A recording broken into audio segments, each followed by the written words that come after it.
अस्सलाम वालेकुम नाज़रीन, मैं हूं आपका मेज़बान अयाज़ वाना। प्रोग्राम है न्यूज़ नाइट की टीम एक बार फिर कराची शहर में ये होने वाले वाक़यात जिसके ऊपर हमने देखा, ख़ास करके मैं बात कर रहा हूं जो इस वक्त मेरे अक़ब में आप देख सकते हैं कि मीर रज़ा के लिए होने वाला जो ये एहतजाज है वो अब तक रुका नहीं है। ये वही नौजवान हैं जो अपने दोस्त और इस शहर के बच्चे के लिए आवाज़ उठा रहे हैं और उनके जो वालिदैन हैं उनकी पहली कामयाबी, जो पहले दिन से कह रहे थे कि मेरे बच्चे की ख़ुदकुशी नहीं है, ये उसको मारा गया है, उसका मर्डर हुआ है और ब्रूटल तरीके से, बल्कि उसको एक खौफनाक तरीके से जो है वो मारा गया। जो इब्तदाई इस वक्त रिपोर्ट आई है, जो पहली इब्तदाई रिपोर्ट थी वो कुछ और थी, लेकिन जो उन्होंने कब्र कुशाई होने के बाद एक बार फिर इब्तदाई रिपोर्ट्स सामने आई, उसके बाद भी ये नौजवान जो हैं वो मीर रज़ा के लिए अभी तक रुके नहीं हैं और अपने मुकामात बदलते रहते हैं और उसके ऊपर एहतजाज उठाते हैं और आवाज़ बनते हैं उन नौजवानों के लिए। हम जब भी इनसे पहले भी बात करी तो वो ये कहते हैं कि ये मीर रज़ा का वाक़या तो अपनी जगह, लेकिन जहाँ तमाम वो नौजवान जो अपने घरों से निकलते हैं और ये उनका मुस्तकबिल महफूज बनाने के लिए, और इस केस के अंदर जो पुलिस की जानिब से क्या ही लफ्ज़ इसके लिए इस्तेमाल किया जाए कि गफलत थी, जानबूझ के किसी को बचाया जा रहा था, ये तमाम चीज़ें जो हैं अब अनफोल्ड होना बाकी हैं। लेकिन ये नौजवान आज और ये ख़वातीन, बच्चे, ये तमाम लोग आज भी बाहर हैं, मीर रज़ा के लिए आवाज़ उठा रहे हैं और कराची शहर के उन बच्चों के लिए आवाज़ उठा रहे हैं जो घरों से बाहर निकलते हैं, जिनको ये खौफ है कि अगर वो बाहर निकले तो कोई उनको मार ना जाए। आइए ज़रा इन जो नौजवानों ने जो बैनर्स उठाए हुए हैं इन्हीं से बात करेंगे और इनसे जानते हैं कि आज जब ये वाक़या इसको एक रंग दिया जा रहा था कि वो ख़ुदकुशी है, जबकि अब वो पता चल गया कि एक खौफनाक तरीके से उस मीर रज़ा को जो है वो मारा गया है, अब वो क्या सोचते हैं। आइए ज़रा प्रोग्राम का आगाज़ करते हैं, इन्हीं से बात करते हैं। चलें जहाँ प्रोग्राम का बाकायदा आगाज़ करते हैं। मैं सबसे पहले ये वो बैनर जो ये लोग उठाए हुए हैं वो पढ़ ही देता हूँ। Justice for the Mir Raza Ali, we stand united for demand to throw accountability and justice, we demand fair and transparent and immediate investigation, every voice matters, every life matters. जो बाहर पर आपको कह रहा था कि हर आवाज़ और हर जान कीमती है, वो ये कहते हैं कि हमें सच, अकाउंटेबिलिटी यानी कि एहतसाब, और उसके साथ जस्टिस यानी कि इंसाफ चाहिए मीर रज़ा के लिए। ये है उठाए हुए इस वक्त हैशटैग जो चल रहा है, justice for Mir Raza, no justice no peace. ये है एक बैनर उठाया, we want justice, we whole investigation team should at least be suspended.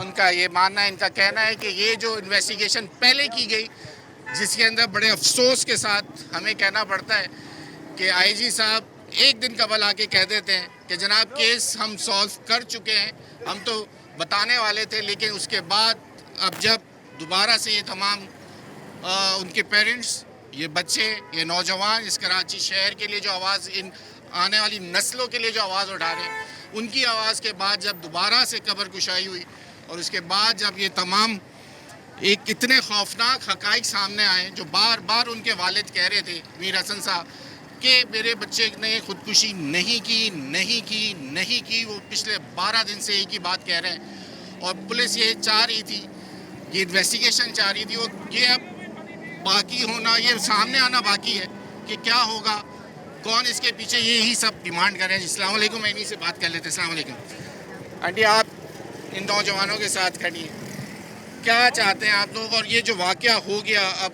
बहुत कर्ब में उनके वालिदैन ने यह वक्त गुजारा है जहाँ वो अपने बच्चे का एक ही बेटे को खोया और उसके बाद सबको ये जवाब दे रहे हैं कि मेरे बेटे का कत्ल हुआ है, और लोग उसको ये बोलते रहे मीडिया पे, सोशल मीडिया पे, पुलिस की जानिब से कि वो ख़ुदकुशी करने का एक रंग दिया जा रहा था। कितना मुश्किल है ये वक्त उनके लिए, और इसके बाद अब जब उनको एक सांस, एक रिलीफ मिला कि उनके बेटे को कम से कम पहला एक ये जस्टिस तो सामने आया कि उसका कत्ल किया गया और बेईमाना कत्ल किया गया। जैसे सही कह रहे हैं आप, बिल्कुल। और ये जो सच आया है ना, ये हमारी यूथ की वजह से आया सामने, जो यूथ खड़ी हुई है ना उनके लिए और उनका साथ दिया है। जाहिर सी बात है, माँ बाप की दुआएं भी साथ हैं, उसके अलावा यूथ का भी साथ है कि यूथ मुस्तकिल खड़ी हुई है और सच का साथ अल्लाह ताला भी देता है माशाल्लाह। और ये आया और आगे भी इंसाफ मिलेगा इंशाल्लाह, अल्लाह ने चाहा तो ज़रूर मिलेगा। और एक माँ बाप के लिए बहुत बड़ा एक इम्तिहान है, हम सब औलाद वाले हैं।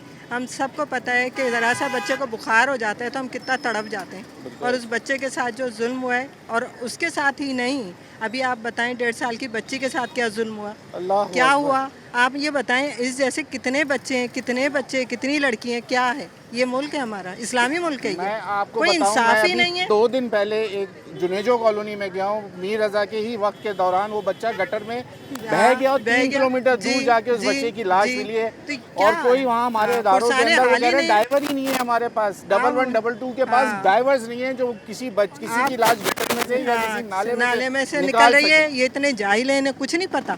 आप मुझे बताएं, हम जैसे जाहिल लोगों को ये पता है कि ये इसका मर्डर हुआ है और ये बकवास कर रहे हैं कि खुदकुशी हुई है। आप ये तो देखें ना कि आपको समझ ही नहीं आ रहा कि हम कर क्या रहे हैं। मतलब जाहिलों की तरह लगे पड़े और लोगों की इज्जतों पे पामाल करना, कत्ल करना, बच्चों का मरना, ये कोई अच्छी बात है? अल्लाह भी तो जवाब लेगा ना इनसे, इंशाल्लाह। इनका भी अंजाम बहुत बुरा होगा इंशाल्लाह। थैंक यू जी। क्या कहेंगे आप? जी बिल्कुल, मैं यही कहना चाहती हूँ कि मीर रज़ा को इंसाफ मिलना चाहिए, जस्टिस होना चाहिए उसके साथ भी और हम सबके साथ भी, कि हम उसके लिए यहाँ मौजूद हैं, सब आवाम यहाँ इकट्ठी हुई है, और उसकी फैमिली को भी जस्टिस मिलना चाहिए ताकि ये वाक़ये रुके होने से, ये इंसिडेंट्स जो है वो ख़त्म होने चाहिए। एटलीस्ट उसकी वजह से और लोगों को इंसाफ मिलेगा, और उसको तो बिल्कुल इंसाफ मिलना चाहिए, क्योंकि अब ये चीज़ आ गई है, रिपोर्ट हम भी पढ़ रहे हैं कल से, और बहुत ज़्यादा दुख है कि किस तरह से वो रिपोर्ट है कि हम यहाँ बता भी नहीं सकते। आपने पढ़ी होगी, आपको पता होगा, और उसकी फैमिली पे क्या गुजर रही होगी।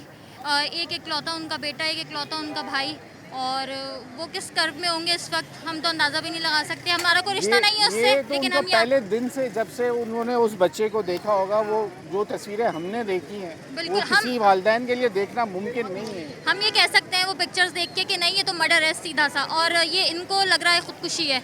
और चलें ठीक है, आप ऐसा कह रहे हैं खुदकुशी, अब आप कल के बाद क्या कहेंगे? कल के बाद आप जवाब दें। जिन लोगों ने खुदकुशी करार देने की कोशिश करी, उनके साथ क्या होना चाहिए, बिल्कुल वो सबसे बड़ा सवाल। बिल्कुल आपको जवाब देना है कि ये मर्डर है या क्या है। आप खुदकुशी कह रहे हैं, आपको बिल्कुल ये चीज़ नहीं कहनी चाहिए। जी, क्या कहेंगे अगर आप जैसे कह रही हैं ये पूरी सबको सस्पेंड किया जाना जो आपने उठाया है, क्या कहेंगे? पहले तो ये लोग कह रहे थे कि उसने खुदकुशी की है। अब जब रिपोर्ट के बाद सामने आ गया है कि उसका कत्ल हुआ है, तो अब इन्हें जस्टिस दिलाना चाहिए ना हमें। पहले तो वो लोग कह रहे थे कि नहीं उसका तो उसने खुदकुशी की है, अब कत्ल का है, तो अब उसकी जो पहले कह रहे थे वो अब बताएं कि अब कत्ल जो कह रहे थे कि इन्होंने खुदकुशी की है, अब तो अब सामने आए ना वो लोग, अब जवाब दें इस चीज़ का, और जस्टिस मिलना चाहिए ना मीर रज़ा को। अब तो उन लोगों के साथ क्या करना चाहिए इस वक्त, आप क्या डिमांड करती हैं? जो पहली इन्वेस्टिगेशन टीम थी, और वो ख़ास करके मैं तो कह रहा हूँ कि जिस मेडिकल अफसर ने जो रिपोर्ट लिखी है, वो इतने नाअहल लोग हमारे इन इदारों में आके हमारे लिए मुसल्लत कर दिए गए, तो ऐसे लोगों के लिए क्या कहें? लोगों की जॉब्स को सस्पेंड कर देना चाहिए, क्योंकि आज मीर रज़ा है, कल कोई और होगा, तो ये लोग बगैर सोचे समझे और देखे बगैर इस तरीके के फैसले कर सकते हैं। तो फिर तो किसी की माँ के लाल का भी किसी पे कुछ भी इल्ज़ामात लगाया जा सकता है ना, कि ना उसने खुदकुशी की है, जबकि खुदकुशी तो नहीं थी। बगैर जानबीन किए ये लोग इल्ज़ाम नहीं लगा सकते किसी पे। अब तो पता चल गया है, तो अब सामने आए ना वो लोग जिन्होंने इल्ज़ाम लगाया था कि ना खुदकुशी की है उसने, तो अब सामने आना चाहिए उन्हें, और इसकी फैमिली को जस्टिस मिलना चाहिए। बिल्कुल मिलना चाहिए।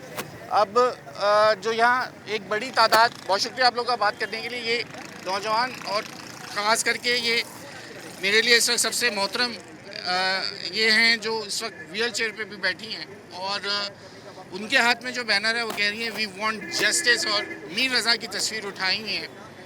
मैं इनसे भी बात करता हूँ क्योंकि वक्त है इस वक्त ब्रेक लीजिए। ब्रेक के बाद आज हम यहीं पे प्रोग्राम कर रहे हैं, और आज एक बार फिर मीर रज़ा के लिए आवाज़ उठाएंगे। आप ब्रेक ले लें, ब्रेक के बाद मज़ीद ज़रा बात करते हैं यहाँ पे जो लोग शुरा एहतजाज में शरीक हैं।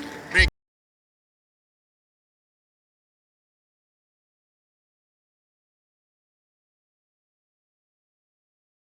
वेलकम बैक नाज़रीन। आज हम एक बार फिर, जैसे मैंने ब्रेक पे जाने से पहले कहा था कि मीर रज़ा के लिए जो है इस वक्त जो ये नौजवान नारेबाजी भी कर रहे हैं, उसके लिए निकले हैं, उनके नारे हो जाए। तो मैं ज़रा जो ये शरीक है इनसे बात करना चाहूँगा, जो खुद व्हील चेयर पर हैं और इस वक्त यहाँ मौजूद है, और मीर रज़ा के लिए जो है वो इंसाफ मांग रही है। मैं ज़रा इनसे ही बात कर लेता हूँ। अस्सलाम वालेकुम जी। वालेकुम सलाम। क्या कहिएगा जनाब, इस वक्त जो ये वाक़या हो गया, अब जब ये तमाम चीज़ें वाज़े हो चुकी हैं कि जनाब कि ये एक कत्ल था, और बेईमाना तरीके से उस बच्चे के साथ जो कत्ल किया गया, जिसके ऊपर तमाम हमारे वो इदारे जिन्होंने ये बात हमें ये फील कराना था कि हमारे तमाम लोग इस शहर में रहने वाले जो हैं वो सिक्योर हैं, सुकून से सो सकते हैं क्योंकि हमारे इदारे जाग रहे हैं। लेकिन इस तरीके के जब वाक़यात सामने आते हैं तो फिर आप लोग क्या फील करते हैं? इंतहाई अफसोस की बात है कि 29 जुलाई से तो उसकी फैमिली ये कह रही थी कि इसका मर्डर हुआ है, लेकिन वो जो उनकी ग्रीविंग टाइम था उसके अंदर वो सिर्फ और सिर्फ मर्डर को प्रूव करने के लिए लगे रहे, उनको आपने ग्रीव करने नहीं दिया। ये बहुत एक मेरे हिसाब से खौफनाक बात है कि आज कोई भी शहरी कत्ल हो जाए, अपनी जान से हाथ धो बैठे, वो यही प्रूव करने में लग जाएंगे उसके फैमिली के उसको इंसाफ दिलाना चाहिए। ये बहुत बहुत अफसोसनाक बात है। तो पूरे कराची को निकलना चाहिए, इंसाफ के लिए आवाज़ उठानी चाहिए। ठीक हो गया, बहुत शुक्रिया आपका भी टाइम देने के लिए सर।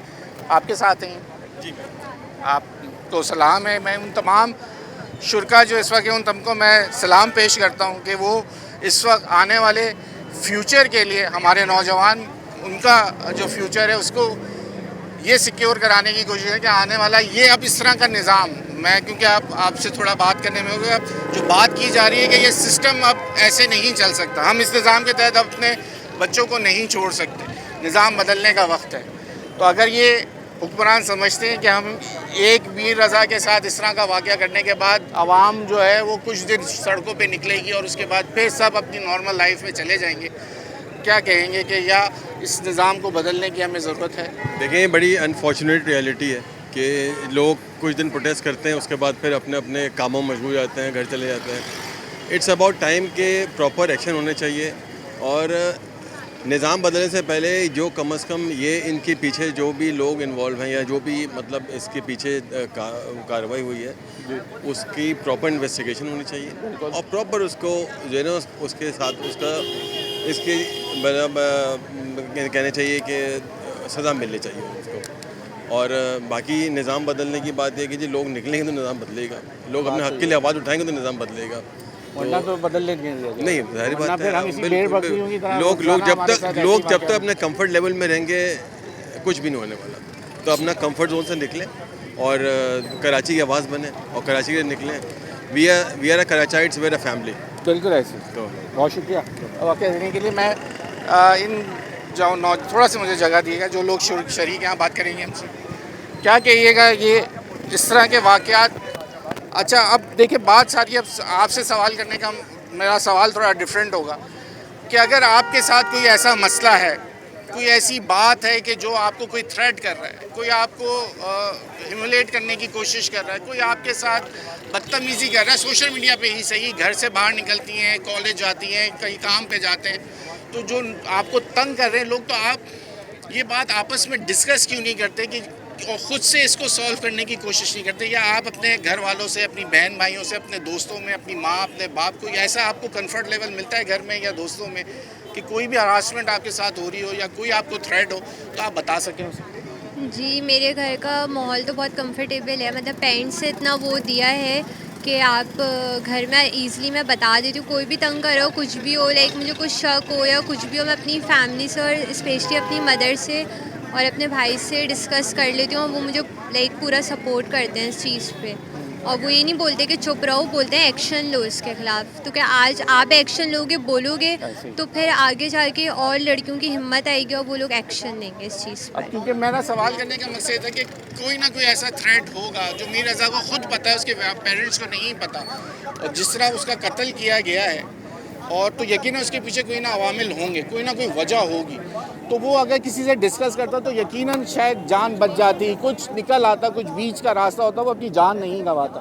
तो क्या आप समझते हैं कि हमें घरों में ऐसा और अपने बच्चों में और आपस में बैठ के ऐसा इजी करना चाहिए ताकि इस तरह के वाक़यात से हम बच सकें और अपने बच्चों को बचा सकें? मेजॉरिटी यही होता है हमारे माहौल में कि लड़के और लड़कियां जो होती हैं वो डर जाती हैं, स्पेशली लड़कियां जो होती हैं जब वो बाहर निकलती हैं कोई उनको तंग करे, कुछ करे, तो यही होता है कि वो डर जाती हैं, घरों में नहीं बनाती। कंफर्ट जोन घर वाले देते, मुझे लगता है आजकल का माहौल नहीं है कि घर वाले ना देते, क्योंकि कराची में वैसा नॉर्मल हो गया है कि लोग अपने घर में देते हैं कंफर्ट जोन, लेकिन फिर भी लोग डर जाते हैं और नहीं बोलते, और बोलने का नहीं देखिए, डर पता है क्या होता है, डर जो होता है, जैसे अब मुझे ऐसा लगता है मीर रज़ा जैसे एक बिज़नेस चलाता था, एक अच्छा बिज़नेस रन करने वाला, या कोई अपना फेलियर समझते हैं कि मैं अगर बात कर दूंगा, अगर मैंने अपने माँ बाप को बताया तो उसके ऊपर वैसे ही प्रेशर था कि बाहर चले जाओ, वो बाहर जाना नहीं चाहता था।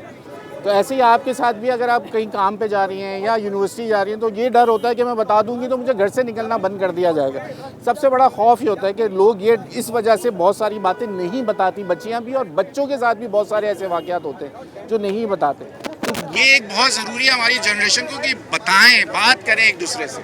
कम्युनिकेशन करना चाहिए, बताना चाहिए। कोई भी आपसे करीब हो आप उसको बताओ, कोई भी तंग करे, क्योंकि आपको नहीं पता होता कि वो चीज़ कब बड़ी हो जाए, कोई क्या करे आपके साथ, तो आपको एटलीस्ट शेयर करना चाहिए। ठीक हो गया, शुक्रिया। आपने मेरी गुफ्तगू सुनी। आप क्या मैं जो बात कर रहा हूँ कि इस वक्त हम ये वाक़या, अब हम चाहते हैं कि मज़ीद इस तरह के वाक़यात कम अज़ कम ना हो, लेकिन जो हम कर सकते हैं अपनी सोसाइटी के लिए, अपने बच्चों के लिए, तो क्या इस वक्त पेरेंट्स को, उन पेरेंट्स के लिए क्या मैसेज होना चाहिए जिनके बच्चे इस वक्त बाहर काम करने जाते हैं या उनके बड़े बच्चियां यूनिवर्सिटी लेवल पे बाहर जा रही हैं, जो खुद अकेले निकलती हैं, तो उनको कितना कॉन्फिडेंस देना या उनको कितना ईजी रखना हमारे लिए ज़रूरी है? इंतहाई ज़रूरी है। बिस्मिल्लाहिर्रहमानिर्रहीम। As a trainer and HR professional, क्योंकि लोगों ने माशाल्लाह बहुत कन्फाइड करते हैं लोग, और बच्चे हैं ज़्यादातर जिन कंपनीज़ में काम किया। आई थिंक मैं आपकी बात बहुत गौर से सुन रही थी। ये इंतहाई ज़रूरी है कि बच्चों को मुझे किसी ने एक बहुत अच्छी बात कही थी कि हम पैसा बहुत लगाते हैं बच्चों की पढ़ाई पे, लेकिन उसके बाद उनको डील किस तरह से करना चाहिए कॉर्पोरेट वर्ल्ड में भी बहुत चीज़ें होती हैं, किस तरह लड़कियां बच्चियां, मैंने जहाँ काम किया वहाँ पे 18 साल की लड़कियों की उम्र होती थी उससे बढ़ के, तो उनको किस तरह उन एडवांसेस को देखना चाहिए। मुझे भी ये नहीं सिखाया गया। मैं ये चाहूँगी, क्योंकि मेरा काम ही करियर काउंसलिंग है फॉर स्टूडेंट्स, ह्यूमन रिसोर्सेज है, मैं तो ये बात करते करते थक गई हूँ कि ये चीज़ बहुत ज़रूरी है और बहुत से लोग समझ रहे हैं, लेकिन मुआशरा जो क्योंकि हमारा अलाउ नहीं करता, और एक स्पेसिफ़िक सोच है जिसके तहत हम बच्चों को बड़ा करते हैं, हम समझते हैं ऑटोमेटिकली वो कर लेंगे, ऐसा नहीं होता। उनको ये बताना बिठा के कि तुम जब बाहर जाओगी क्या क्या चीज़ें हो सकती हैं, हम तुम्हारे साथ हैं। एक फ्रेंडली बिहेवियर पेरेंट्स का बहुत ज़रूरी है, ताकि वो आके आपको बताएं सबसे पहले। जी हाँ, क्या कहिएगा आप? सबसे पहले तो मैं अपनी पाकिस्तान के जितने शहरी हैं, हमारे भाई बहन हैं, मैं ये अपील करना चाहूँगी कि आप लोगों को आवाज़ उठानी चाहिए, घरों से बाहर निकल के आना चाहिए। कि आप लोगों को नज़र नहीं आ रहा कि ये आग हमारे घरों तक पहुँच रही है? आपने जैसे बात की, कम्युनिकेशन बहुत ज़रूरी है अपने बच्चों के साथ, कि अपने बच्चों को इतना कॉन्फिडेंस दें कि वो आपसे आएँ और अपनी हर मन की बात कर सकें। क्योंकि आज हमारे बच्चे अगर स्कूल, कॉलेज, यूनिवर्सिटी या आगे इंशाल्लाह प्रोफेशन में भी जाते हैं, तो हम सुकून की नींद तभी सोएंगे ना जब हमारा शहर सेफ़ होगा, और उसके लिए हमें आवाज़ उठानी चाहिए। Please, I would really request कि हर कोई बाहर निकले। अभी यहाँ से मैं गाड़ियाँ जाती हुई देख रही हूँ, मुझे समझ नहीं आ रहा कि इतनी बेहस आवाम हमारी क्यों हो गई है, कि देखते हुए कि लोग खड़े हैं फिर भी सब। देखिए, मेरा एक पर्सनल एक्सपीरियंस है। मेरा जो शो है ना, मैं हफ्ते में 4 दिन मैं गली मोहल्लों में लोगों के मसाइल पे जाता हूँ।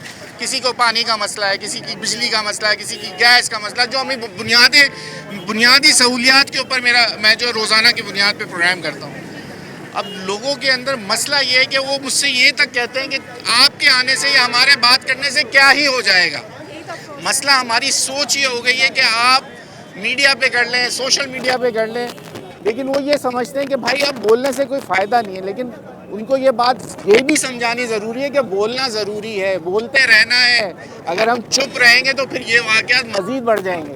बोला गया है तभी तो उसकी कब्र कुशाई हुई ना, कब्र कुशाई हुई ना। 12 दिन उन्होंने मुसलसल एक ही बात बोली है, मेरे बेटे ने खुदकुशी नहीं की। कोई सोच भी नहीं सकता कि वो पेरेंट्स किस कर्ब से गुजरे होंगे कल। मैं तो ये सोच के मेरे रोंगटे खड़े हो रहे थे कि उनको नींद भी कैसे आई होगी। अल्लाह ताला ऐसी किसी के ऊपर वक्त ना लाए, और आवाज़ उठाने से ये हुआ, वरना तो बात यही थी कि सबने रिपोर्ट दे दी थी कि जी देयर वाज नो टॉर्चर। उसको गवा देना और उसके बाद उस कर्ब में रहना कि उसको मलाइन किया जा रहा है। बेशक। और उसके बाद जिस तरह सोशल मीडिया से और मीडिया के ऊपर उनके पेरेंट्स को मलाइन करना, उनकी चीज़ों के वो ऑडियो मैसेजेस आना, और उसके लड़के के ऐसे वो जो है मैसेजेस बाहर निकालते ना, अजीब, जो काम करने वाले थे वो नहीं हो। हैरेसमेंट है ना, ये तो सीधा सीधा हैरेसमेंट है। बहरहाल मैं बहुत दुआ करूँगी कि हमारे इदारे जो है वो इस काबिल हो जाएं और आगे बढ़ें और इस चीज़ को सॉल्व करें ताकि उन माँ बाप को भी सुकून आए। आमीन। बहुत शुक्रिया जनाब। यहाँ जी बिल्कुल, यहाँ वक्त है मेरा ब्रेक का, मैं यहीं मौजूद हूँ। यहाँ वक्त हो गया एक और ब्रेक का जनाब। आज हम मौजूद हैं एक बार फिर, जिस तरीके से मैं जब तक ये एहतजाज रहेगा मेरा प्रोग्राम्स होते रहेंगे, मैं करता रहूँगा। जहाँ हमने गुल प्लाजा का पीछा नहीं छोड़ा था, आज हम यहाँ का भी पीछा नहीं छोड़ेंगे जब तक मीर रज़ा के ये तमाम इनकी तरफ से खुद कॉल ऑफ नहीं हो जाएगा। कोई आए ना आए, मैं ज़रूर आता रहूँगा। जहाँ जहाँ होता रहेंगे इनके ये एहतजाज, हम पहुँचेंगे, इनकी आवाज़ पहुँचाते रहेंगे और दिखाते रहेंगे उन लोगों को जिनका ये काम था और वो वक्त पे अपना काम नहीं कर सके। वक्त ले लें ब्रेक का, ब्रेक लीजिए, ब्रेक के बाद मज़ीद इस पर बात।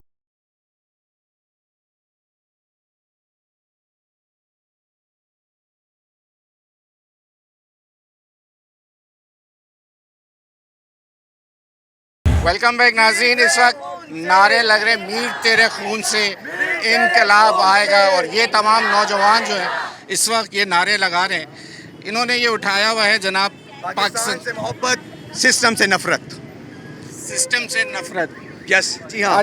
अच्छा, मेरा अब पहले ही सवाल आपसे फिर यही कर लेता हूँ कि बार बार ये बात सामने आ रही है कि इस निज़ाम के तहत हम नहीं चल सकते, पाकिस्तान नहीं चल सकता, बिलखुसूस ये शहर नहीं चल सकता, क्या कहिए जनाब? सबसे पहले तो एक बात कहूँगा कि यहाँ की बाशऊर अवाम, हम नौजवान जो है अब जाग चुके हैं। सिर्फ मीर रज़ा की बात नहीं है, इससे पहले नाजिम जोकियो, सना मीर और अभी कुछ दिन पहले 18 महीने की बच्ची के साथ ज़्यादती होती है। ये जो पार्लियामेंट बनाए गए थे ये अवाम की आसानी के लिए बनाए गए थे। ये जो पार्लियामेंट बनाए गए थे ये इसलिए बनाए गए थे ताकि कानून को आम किया जा सके, इंसाफ को आम किया जा सके। इतने दिन गुजरने के बाद अभी तक मीर रज़ा को इंसाफ नहीं मिला है। सोशल मीडिया पे देखते हैं, क्या देखते हैं, मियाँ बीवी के दरमियान खुला हुए इतना टाइम हो गया है। उसका लास्ट मैसेज यही था, हमें नहीं चाहिए वो, हमें चाहिए जस्टिस। जी हाँ, यहाँ से ख़त्म, जालिम की हुकूमत होने वाली है। शवाहिद साहब कहते हैं बगावत होने वाली है। जनाब बस हो चुकी है। कभी नालों में गिरकर मर जाते हैं, कभी तारों के साथ चिपक कर मर जाते हैं, कभी डंपर के नीचे आकर मर जाते हैं, कभी हॉस्पिटल में बेसिक नेसेसिटीज़ ना होने के बाइस मर जाते हैं, कभी पीने का साफ पानी ना होने के बाइस मर जाते हैं, कभी जॉब ना मिलने के बाइस सुसाइड अटेम्प्ट करने के बाइस मर जाते हैं। कब तक मरते रहेंगे, कब तक? आप मुझे तो, मैं इतने से बच्चों के जो HIV पॉजिटिव के बच्चे वलीका हॉस्पिटल के अंदर 80 से ज़ायद वो केसेस के ऊपर भी हमने प्रोग्राम किया। लेकिन बात यही है कि वो एक कमीशन बना है लोगों को सस्पेंड कर देना, कि इस शहर के अंदर मुझे समझ नहीं आ रहा है कि हो क्या रहा है कि उन बच्चों के, उनके वालिदैन को वो कह रहे हैं हमें सोशल बाइकआउट का सामना है। घर वालों ने जो किराए पे रहने वाले उन्होंने उनको निकाल दिया नौकरियों से, उनके बाप जो काम करते थे मजदूर लोग हैं वो। वलीका का इलाका वो ऐसा है जो तमाम साइड एरिया में मजदूरियां करने वाले लोग, उनके बच्चे, उनको पता ही नहीं है कि उनको एड्स की बीमारी हो गई है। वो 80 से ज़्यादा बच्चे जो हैं वो अपनी जानें गंवा चुके हैं, और वो बच्चे इतने से जो कि रोज़ाना की बुनियाद पे उनको दवाएं खानी है, कोई पूछने वाला नहीं है। जनाब ये बताएं किसकी जिम्मेदारी है? मिनिस्ट्री ऑफ हेल्थ की जिम्मेदारी है। उसके नीचे जो कमीशन बैठा हुआ है, जो पूरी टीम्स बैठी हुए हैं हमारी टैक्सेस से, जिनकी सैलरीज जानती है, सिर्फ सैलरीज नहीं, महीने का फ्यूल अलाउंस जाता है उनका, उनके बच्चों की तालीम के अखराजात जाते हैं, उनकी आसाइशियाँ जाती हैं, उनकी अयाशियाँ जाती हैं। किसकी ज़िम्मेदारी है? ये मेरी ज़िम्मेदारी नहीं है, ये हुकूमत बाला की ज़िम्मेदारी है, ये उस पार्लियामेंट की ज़िम्मेदारी है जिसकी बुनियाद के ऊपर आपको इलेक्ट करके या फिर सिलेक्ट करके पहुँचाया गया। ये आपकी ज़िम्मेदारी है, ये मेरी ज़िम्मेदारी नहीं है। मेरी ज़िम्मेदारी है अपना फ्यूचर सिक्योर करना, मेरी ज़िम्मेदारी है टैक्स टाइम पर अदा करना, मेरी ज़िम्मेदारी है ट्रैफिक के कवानीन की पासदारी करना, मेरी ज़िम्मेदारी है चोरी ना करना, मेरी ज़िम्मेदारी ये भी है अगर मुझे इंसाफ नहीं मिलेगा तो खुदा की कसम ये रेला जो आप देख रहे हैं, ये जज्बात जो आप देख रहे हैं, आज चार मीनार पे मौजूद है। इंशाल्लाह आने वाले दिनों के अंदर ये वजीर आला हाउस के बाहर भी होगा, ये गवर्नर हाउस के बाहर भी होगा, और अगर हमें ज़रूरत पड़ी तो हम पार्लियामेंट हाउस के बाहर भी जाएंगे इस मीर रज़ा को इंसाफ दिलाने के लिए। अच्छा मुझे एक बात बताइए, ये मीर रज़ा के ऊपर अगर इन्वेस्टिगेशन हो जाती है, उनकी फैमिली की जानिब से कॉल ऑफ हो जाता है, फिर वही मेरा एक सवाल हो जाएगा कि फिर आप लोग तमाम जो है अपने घरों की तरफ भी मामूल की ज़िंदगी की तरफ चले जाएंगे और हम फिर किसी और तरफ लगे हुए होगा, मीडिया भी किसी और चीज़ के पीछे भाग रहा होगा। फिर क्या आपको लगता है कि ये 10, 12, 15, 20 दिन, महीने के अंदर ये तमाम कुछ चेंज हो सकता है? जनाब शायद आप मेरा स्लोगन नहीं समझे, यहाँ लिखा हुआ है कि पाकिस्तान से मोहब्बत, सिस्टम से नफरत। मुझे एक इंसाफ नहीं चाहिए। ऐसी हज़ारों किताबें यहाँ पर केसेस की भरी पड़ी हुई हैं जिनके माँ बाप अदालतों के बाहर एड़ियाँ घिस घिस कर मर गए। उनको इंसाफ नहीं मिल रहा है।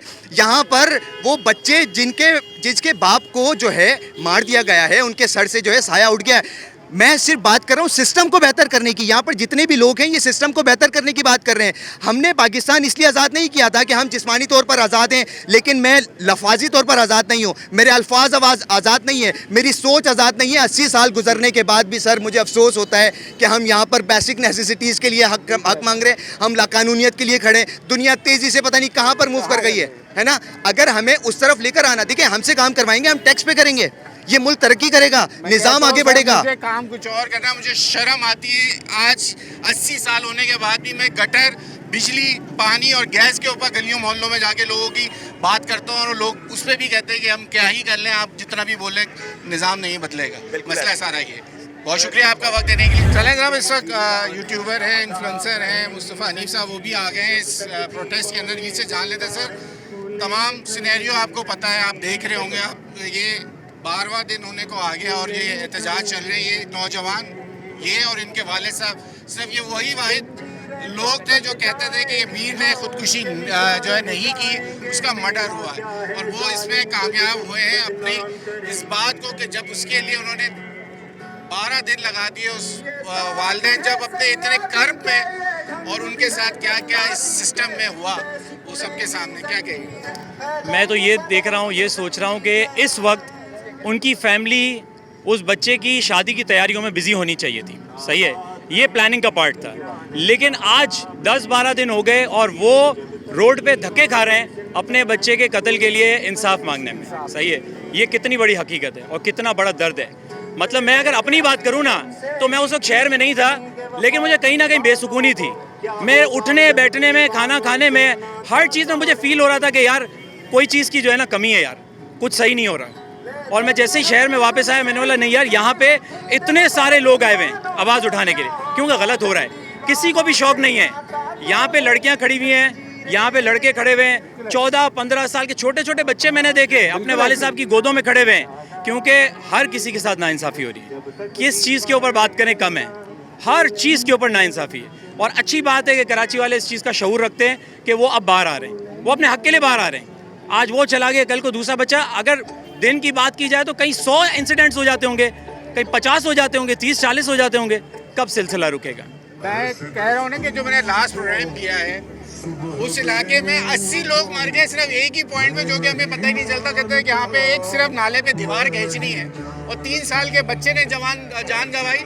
उसको बचाते हुए 18 साल का बलोच लड़का कोयटा से आया था, वो कूदा, वो भी मर गया बेचारा। और वो पॉइंट के ऊपर आज तक हिफाजती दीवार ना बन सकी, और उनको पुल करने के लिए ये जुनेजो कॉलोनी बात दबाई जाती है। बात सारी है, वो कह रहे हैं कितने लोग इतनी सी है कि इस वक्त जितने भी लोग यहाँ पे खड़े हुए हैं या शारा फैसल पे खड़े हुए हैं, आधे से ज़्यादा लोग ऐसे होंगे जिनके माँ बाप ने इनको मना किया होगा कि एहतजाज में नहीं जाओ, हालात सही नहीं है, नहीं जाओ। लेकिन ये फिर भी आए तो ये कराची से वफा का सबूत दे रहे हैं कि यहाँ पे एहतजाज करने के लिए आए हुए। ठीक हो जाएगा। बहुत शुक्रिया आपका वक्त देने के लिए। मज़ीद और लोगों से बात करें। जनाब क्या कहिएगा? अस्सलाम वालेकुम, मेरा नाम सना है और मैं यहाँ पे बिज़नेस करती हूँ। पाकिस्तान में कराची से स्टार्ट किया था, एंड मीर के साथ हमने लास्ट ओल्ड एज होम में एक इवेंट किया था मदर्स डे का, और उसके साथ हमने इनके साथ कोलैब किया था। ये वहाँ पे खुद भी आया था, मैं मिली थी। मुझे सिर्फ बीइंग अ बिजनेस वूमेन, मुझे भी ये लगता है कराची में अगर हम यंग जनरेशन पाकिस्तान को बिजनेस जनरेट करके दे रहे हैं तो हमारे लिए भी कुछ सिक्योरिटीज़ होनी चाहिए। हम लोग आउट ऑफ द बॉक्स जाके इतना काम कर रहे हैं। मैं बीइंग अ बिजनेस वूमेन मैं आपको बता रही हूँ, मेरे जितने चैलेंजेस हैं वो चैलेंजेस ये है कि मैं इदारों को हर चीज़ पे उनको रिश्वत चाहिए, हर इदारे को रिश्वत चाहिए। हर 2 दिन बाद मैं जितना कमा रही होती हूँ उससे ज़्यादा वो लेने खड़े हो जाते हैं मुझसे। पॉइंट ये है कि आप वो भी ले लें, लेकिन कम से कम ज़िंदगी की गारंटी तो दे। इतना नाइस मीर रज़ा था कि मेरे बच्चे उससे मिले, हम सब उससे मिले। मुझे अभी तक ये बात हजम नहीं हो रही that he is no more with us. But I think हम लोगों को सबको मिलके मैं बहुत जज्बाती हूँ। For this reason I have come here. मैं अपने प्लेटफॉर्म पे भी डालूंगी, क्योंकि हम कराची में, लाहौर में, हैदराबाद में, हर जगह हमारी प्रेजेंस है।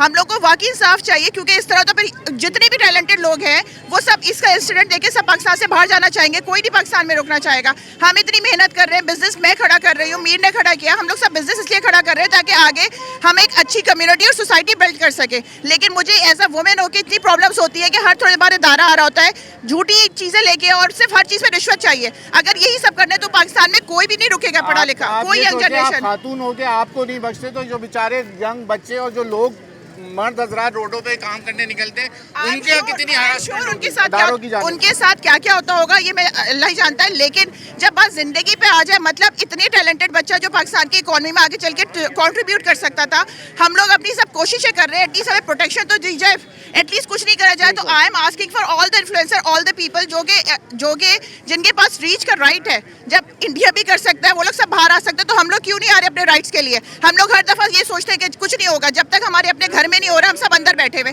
सबको बाहर आना चाहिए एंड आई रियली वांट कि सब लोग बाहर आए। हर कोई जो अपने जिस प्लेटफॉर्म पे लिख सकता है उसके बारे में लिखे और मांगे, कभी तो किसी को होश आएगा करेगा। मैं थोड़ी देर पहले और मांगना बहुत जरूरी है। एग्जैक्टली मैं आपको एक बहुत इंपॉर्टेंट बात बता रही हूँ कि मैं क्लिफ्टन पे एक शॉपिंग करी थी, वहाँ पे एक बुढ़े अंकल थे, मैंने उनको बताया पाकिस्तान का ऐसा क्यों हो रहा है। कुछ 4 साल पहले की बात है कि पाकिस्तान के साथ कभी सही होगा, तो उन्होंने कहा पाकिस्तान के साथ कभी सही नहीं होगा। उसका रीज़न ये है कि जब भी कहीं कोई प्रॉब्लम होती है सब लोग बाहर आते हैं। आप श्रीलंका में देखें, सब लोग बाहर हैं, उन्होंने अपनी हुकूमत चेंज करवाई, सब लोग बाहर आते हैं। हम लोग सिर्फ एक दिन आके बाकी घर में बैठ जाते हैं कि हमारे घर पे तो नहीं होना, चलो खैर है, हमारे घर पे नहीं हुआ, ये सब हमारा ही है। Mir was like a very good collab partner with us, with our company. तो यानी कि हमारे घर पे ही हो रहा है। अगर हम लोग बाहर नहीं आएंगे, हम लोग खुद नहीं मांगेंगे, किसी को कोई फर्क नहीं पड़ेगा। एंड गाइस प्लीज, जो इन्फ्लुएंसर है, जो जिस कैपेसिटी में रीच कर सकता है अपनी वॉइस को, वो करे। सब बाहर निकले, कोई ना कोई एक दिन आएगा कि हम सब बोलेंगे। क्या कहना चाहिए सर? ये बताएं आप, जो मीर रज़ा के साथ ये सब कुछ हुआ है, तो आप मुझे इस बात का जवाब दें कि अभी तो ये बच्चा है हमारे सामने का, अगर देखा जाए हमारे भाई है, हमारा बच्चा है, सब कुछ है ये हमारे लिए।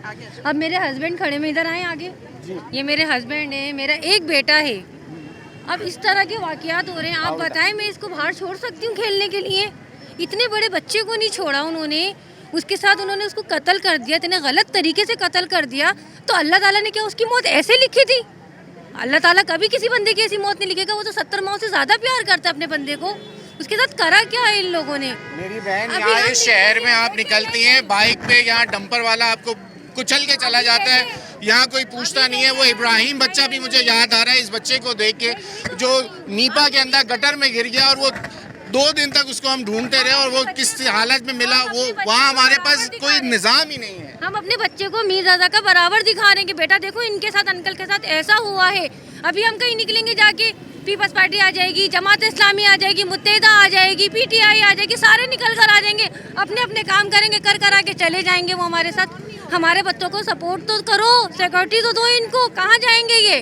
क्या इनके रेमो करम पे पड़े? आप देखिए, जब इतनी बात सियासी हो जाती है, लेकिन जब वक्त होता है ना, जब वक्त होता है कि जब इलेक्शंस आते हैं, तो उस वक्त भी आप लोग जो है शख्सियत पसंदी से बाहर निकल आए। खुदारा कर मैं मेरा सबसे हाथ जोड़ के ये कि आप लोग हमारे अंदर मसला ये है कि ये कौम शख्सियत पसंदी से बाहर नहीं निकलती, और जब वक्त है, वक्त बदलने का वक्त आता है, फिर आप लोग, मैडम मैं आपको बताऊं, जब बैलेट पेपर उठाती है उसमें 22 से 23 निशान होते हैं। आप लोग आज तक उस शख्स को जानते ही नहीं होंगे जो बेचारा आज़ाद खड़ा होता है, जो करना चाहता है, जो असल में करना चाहता है, उससे कोई मिलता नहीं है। क्यों नहीं? एक मिनट, बात देखिए, बात फिर क्या होती है, आप लोगों के ऊपर होता ये है कि जो सियासी असर रसूख रखता है, जो डाले में आता है, जिसके पीछे 4 आदमी खड़े होते हैं, हम समझते हैं यही निज़ाम बदलेगा, ये हमारा काम करेगा, ये मसला है हमारा। ये लोग रिजल्ट बदल देते हैं ना, अंदर अपने बदल देते हैं ना, क्या करें? अरे मैं तो आपको कह रहा हूँ कि आप ऐसे बंदे को जिताएंगे, बदलते बदलते वो भी सोचेंगे किसको वोट पड़ गया।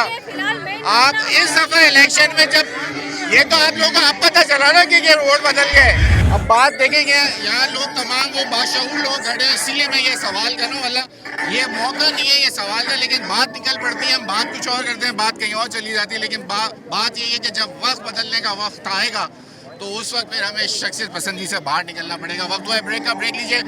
आखिरी सेगमेंट है मेरा, इन्हीं नौजवानों से बीच में जो बात करना चाहे मुझसे, मैं उनसे बात करूँगा। बात हो रही है जस्टिस फॉर मीर के ऊपर। आज जो ये एहतजाज हो रहा है कराची शहर में, आज हम वहाँ मौजूद हैं। ब्रेक ले लें, ब्रेक के बाद मज़ीद बात।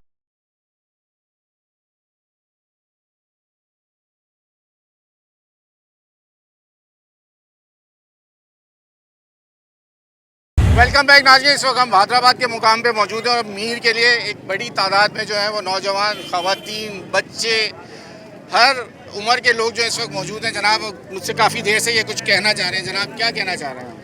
सर मैं ये कहना चाह रहा हूँ कि हम खड़े हैं मीर के इंसाफ के लिए, ठीक है। बिल्कुल थोड़ा सा जो ना, थोड़ा सा मैं सबको पीछे लेके जाऊँगा। मुस्तफ़ा आमिर कत्ल केस, ठीक है, बिल्कुल ऐसे। अब मुस्तफ़ा का जो कत्ल किया गया था, इसी तरह बेदर्दी से कत्ल करके जला के मार दिया गया था, ठीक है। कल की मैं आपको खबर दे रहा हूँ कि आज भी उसकी वालदा जो है अदालतों के चक्कर काट रही है, उसका केस मज़ीद डिले पे डिले होता जा रहा है। अच्छा, अब मेन पॉइंट ये है कि इस तरह के कत्लों के ऊपर, इस तरह के जो मर्डर्स होते हैं ना, जी, इस तरह के मर्डर्स के पीछे है ना वाइट कॉलर क्राइम होता है, ठीक है। इनके पीछे वो लोग होते हैं जो पैसों में बड़े मजबूत होते हैं, इन्फ्लुएंस होता है इनका एक माशरे के अंदर, तो वो पकड़ में कभी भी नहीं आते, ठीक है। अब हमारा मुतालबा ये है कि इस तरह के जो लोग हैं जो अपने वाइट कॉलर होने की वजह से किसी को भी कत्ल करके पैसे दे के जान छुड़ा लेते हैं, अब उनको पकड़ने का वक्त आ गया है। मुस्तफ़ा आमिर कत्ल के सेम केस है और ये अपना अली रज़ा के सेम केस है। इन दोनों के पीछे जो है एक ताकतवर जो है एक माफिया है, अब उसको भी पकड़ना है, उसको भी कठेरे में लाना है। सिर्फ ये नहीं कि किसी कमज़ोर को पकड़ लिया हमने, किसी को भी पकड़ लिया, तो हमारा जो है एक ही मुतालबा है कि भाई जो बड़े से बड़ा जो है ना बदमाश है, गुंडा है, सबको भाई अब जो है कठेरे में लेके आओ, कराची के ऊपर रहम करो। ये चीज़ें कराची के अंदर जो है बहुत ज़्यादा हो रही हैं, रोज़ कुछ ना कुछ नया मैटर चल रहा है। इस पर जो है ना हमारी रिक्वेस्ट है कि प्लीज़ हम लोगों को एक मौका दे दो जीने का, ताकि हम कुछ कर सकें। जी जनाब। अस्सलाम वालेकुम। सबसे पहले तो इन्ना लिल्लाहि व इन्ना इलैहि राजिऊन उस बच्चे के लिए कि जिसकी मौत एक आम मौत नहीं है, वो एक शहादत के दर्जे पर की गई है। और ये प्री प्लानिंग है, एक IBA का मास्टर पढ़ा लिखा बच्चा, बिजनेस वाला बच्चा, और उसके साथ इतना जुल्म कि आप लोग, ये हर घर का कत्ल है, ये हर घर के एक बच्चे का कत्ल है। और अगर इंसाफ भी मिलेगा, लेकिन हमारी पुलिस इस बारे में बहुत पीछे है। कानून से इंसाफ मिल जाएगा, मगर पुलिस उस हद तक पहुंचना भी चाहे तो जानबूझ के भी नहीं पहुंच पाएगी, क्योंकि उनके पीछे अब नहीं होगा। बिल्कुल अब ऐसा ही है कि उन्होंने जो दर्द बर्दाश्त किया है अपने बच्चे की कब्र कुशाई का, अल्लाह ताला किसी दुश्मन को भी चीज़ ना दिखाए, लेकिन ये कत्ल हर घर का है। और ये मैसेज हर माँ बाप के लिए है कि खुदारा जब भी अपने बच्चों को रात को भेजें तो उनसे पूछें। ये बहुत बड़ी जिम्मेदारी है कि आपका जवान बच्चा घर से निकलता है और फिर वापस नहीं आता, तो कम से कम माँ बाप को पूछना चाहिए कि आप कहाँ जा रहे हैं, ताकि माँ बाप को इस अजियत का सामना नहीं करना पड़ेगा। अगर इनको जस्टिस मिल भी जाएगा, लेकिन इनका बच्चा अब दुनिया में नहीं आएगा, तो इससे बड़ा गम कोई नहीं हो सकता। और ये हम सबका गम है। आप एक बार फिर रुक नहीं रहे, आप लोगों की एक बड़ी मेहनत, जहाँ मीर हसन साहब जो थे वो उसके वालिद अमीर के वो लगे हुए, तो साथ आप लोगों का था, और उसमें आप लोगों को बड़ी कामयाबी कि वो एक जो खुदकुशी वाला मैटर था, पता चल गया कि एक बेईमाना कत्ल है, जिसके बाद ये हुआ। आप लोग प्रोटेस्ट किए जा रहे हो, लेकिन आप लोग मुकामात बदलते हो। इस वक्त तक क्या आप लोगों के साथ कोई इंतजामी तौर पे कोई, मैंने सुना कुछ मामला हुए, आपको मारने धमकाने भी लोग आए? अयाज भाई, बात ऐसी है कि आपने हमसे पूछा कि पीछे कोई वो हो कि हमारे साथ कोई सपोर्ट पे हो, ऐसा कुछ भी नहीं है, बिल्कुल भी कोई सपोर्ट पे नहीं है हमारी। इवन के अभी शारे फैसल पे प्रोटेस्ट चल रहा था, तो कुछ सिविल में पुलिस वाले घूम रहे थे मुसलसल। हमें आइडिया बिल्कुल 100% वो पुलिस वाले ही थे। हमें आइडिया हो गया था कि ये किस वजह से सिविल में घूम रहे हैं, और जिस चीज़ का हमें डर था वही हुआ। हम आपको बताएं, आप गवाह हैं, पीसफुल प्रोटेस्ट, हम पिछले 12-13 दिन से हमारा प्रोटेस्ट पीसफुल चल रहा है, हम किसी एक चीज़ को भी नुकसान नहीं पहुंचा रहे। तो सिविल में खौफ ही तो यही है अयाज भाई, क्या मकसद? खौफ ही यही है कि पीसफुल नौजवान पीसफुल बैठे हुए हैं, खौफ ये है। तो आप क्या पिक्चर आप देना चाह रहे हो कि सिविल में आपके पुलिस एहलकार आपके घूम रहे? उन्हीं में से अयाज भाई एक जो सिविल एहलकार, एक बंदा पुलिस का, उसने हमारे लड़के पे तशद्दुद किया है, उसकी नाक की हड्डी उसकी टूटी है। वो कल जब हम शारे फैसल पे जब हमने किया है, तो हम उस लड़के को लेकर भी आए, हमने इंटरव्यूज़ भी दिए हैं, लेकिन वो सिविल में जो घूम रहा था पुलिस वाला, वो गायब है। और पुलिस उसको डिसोन कर रही है। पुलिस से बोला कि हमारे से कोई ताल्लुक नहीं है, जबकि हमने आपको पता है सोशल मीडिया पे कोई चीज़ नहीं छुपती है अयाज भाई। हमने मुख्तलिफ ज़राए से, मुख्तलिफ जगहों से हमने क्लिप्स निकाले, हमने इन्वेस्टिगेट किया, प्रूफ्स हमने निकाले। तो वो पुलिस के ऑफिस में बैठ के अपनी टिकटॉक की वीडियोस बना रहे हैं, पुलिस वालों के साथ वो घूम रहे हैं, पुलिस की यूनिफॉर्म पहना हुआ है वही शख्स जो सिविल में घूम रहा था उस दिन। तो आप क्या पिक्चर देना चाह रही हो पूरी आवाम को कि खुदा ना खास्ता हम दहशतगर्द हैं? हम अपने दोस्त, हम अपने भाई के लिए निकले हैं। हमारा सिर्फ एक मुतालबा है कि जो भी उसके कातिल है अयाज भाई, उनको सिर्फ गिरफ्तारी नहीं चाहिए हमें कैफरे किरदार तक पहुंचाना है, सजाए मौत चाहिए हमें, ताकि कल को कोई ये कत्ल, कोई जुर्म करने का सोचे भी तो उसके हाथ लरस जाए 10 दफ़ा वो पहले सोचे कि एक एग्जाम्पल मेरे साथ है, मीर के कातिल होगी तो मैं अगर करूँगा तो फिर मेरे साथ भी वही हाल होगा। तो हमारा सिर्फ यही मौक़िफ़ है कि मंजर आम पे लाया जाए उन कातिलों को और सजाए मौत। और हमें माज़रत के साथ सिंध गवर्नमेंट से कोई मुतालबा नहीं है, क्योंकि करके देख लिया है सिंध गवर्नमेंट पुलिस नहीं है हमारा। मैं फिर आपसे मैं पहले भी कर चुका हूँ अयाज भाई, मैं रिपीट कर रहा हूँ। ISPR general field marshal general Asim Munir साहब और चीफ जस्टिस ऑफ पाकिस्तान, उनसे मेरी दरख्वास्त है वो मेरे दोस्त मीर रजा के केस का स्लो नोटिस लें। एहतजाज और आपकी तमाम चीज़ें जो है वो वफाकी वज़ीर दिफा ख्वाजा आसिफ साहब तक पहुंच गई हैं और उन्होंने बयान भी जारी कर दिए। जी बिल्कुल, कुछ नहीं होना, मैं आपको बोल रहा हूँ सर, कुछ नहीं होना। ये IG जो है ना, IG सिंध, ये इस्तीफा मिलेगा, इसका हमें इस्तीफा चाहिए। अच्छा। ये IG सिंध, आप कोई भी कमेटी बना लें, कोई भी XYZ कोई भी कमेटी बना लें, ये IG सिंध हटेगा, इसके बाद ही जो है ना इस मसले का हल होगा। इसके अलावा हमें और कोई चाहिए नहीं। ये IG सिंध का इस्तीफा चाहिए हमारे को। ऐसा ही है भाई? जी भाई ऐसा ही है। ये उस दिन उस लड़के का तशद्दुद करा, ये सारे उसके बाद उन्होंने डिसोन करा है, हमारे साथ नहीं, हमारा प्रूफ उनकी वीडियोस हैं, सिंध पुलिस में बैठे हुए, वो थानों में बैठे हुए वीडियोस हैं हमारे पास, और वो डिसोन करते हैं, हमारे साथ नहीं है। हमने अपनी तरफ से लीगल करवाया, हम लोग खाली MLO का वेट कर रहे हैं मेडिकल का। हमारे पास जैसी मेडिकल आया, अभी तक MLO नहीं मिला? क्यों? अभी तो उसी वक्त मिल जाता है यार। थोड़ा क्या जिना नहीं गए थे कहीं और प्राइवेट करा लिया था? सॉरी अयाज भाई, क्या प्राइवेट हॉस्पिटल ले गए थे या जिना लेके गए थे? नहीं, जिना गई थी, उसी वक्त मिल जाता है MLO को। लेकिन अयाज भाई बात हुई है ना कि 1 घंटे में पोस्टमार्टम रिपोर्ट आ गई ना अयाज भाई, 1 घंटे में पोस्टमार्टम रिपोर्ट MLO नहीं आ सकता। वही बात है ना, 1 घंटे में आप मतलब फेक पोस्टमार्टम रिपोर्ट आप इशू कर सकते हो। वेयर इज MLO अयाज भाई? पता नहीं भाई, MLO नहीं मिला। जैसे हमें MLO मिलेगा उसके बाद अपनी तरफ से भी एक्शन लेंगे और सिंध पुलिस को भी वो करेंगे, प्रेशर करेंगे कि भाई आपने लेना है। अब आगे का क्या लाया हमारे, ये रोज ऐसे ही होता रहेगा? नहीं अयाज भाई, अब देखें, अब हमारा केस जो है हमें बहुत अल्लाह पाक की ज़ात से बहुत उम्मीद है, क्योंकि देखें ट्रैक सही पकड़ बिल्कुल ट्रैक पे आ गया है। इसी वालिदैन का अयाज भाई कोई नहीं चाहेगा कि उसके जवान औलाद के दोबारा कब्र कुशाई हो। एक दफ़ा दफना दिया, फिर मतलब इस हद तक जाना पड़ रहा है हमें साबित करने के लिए कि मेरे दोस्त ने सुसाइड नहीं किया है, उसका बहुत बुरे तरीके से मर्डर हुआ है, कत्ल हुआ है। सिर्फ हमने ये साबित करने के लिए कब्र कुशाई करवाई है। उसके बाद मेडिकल बोर्ड रातों रात 3 मेडिकल बोर्ड की टीम 24 घंटे के अंदर अंदर अयाज भाई चेंज हो जाती है। क्या साबित करना चाह रहे? क्यों यहाँ के बाहर से हैदराबाद या अंदरूनी सिंध से लोग कराची आते हैं ट्रीटमेंट करवाने के लिए? क्यों? कराची के डॉक्टर से। आप लोग क्या कर रहे हो कि आप यहाँ पर बाहर के डॉक्टर्स ला कर बिठा रहे हो? क्या साबित करना चाह रहे हो आप भाई? तो यही उनका कहना सब एक है अयाज भाई, हमारा सिर्फ एक मौक़िफ़ है। जो पहली मेडिकल बोर्ड की टीम बनाई थी, डॉक्टर सुमैया के अंडर जो टीम बनाई थी, वो उनको हेड कर रही थी, वो हमारा वही मौक़िफ़ था कि वही medical board in the and वही हुआ। उसकी रिपोर्ट सामने आई, फाइंडिंग्स आ गई। फाइंडिंग्स क्या आई आप सबके सामने कि उसको बुरी तरह टॉर्चर करके, मर्डर करके कत्ल किया है। उसके स्कल की हड्डी फ्रैक्चर है, उसकी नाक की हड्डी फ्रैक्चर है, उसकी पसलियाँ। फादर से बात हुई आपकी? जी बिल्कुल हुई है। उन्होंने भी ये बोला है कि जिस हद तक हमें जाना पड़ेगा अयाज भाई हम जाएंगे। ठीक हो गया, हम पीछे बैक ऑफ नहीं होंगे। बस ये है बात जनाब।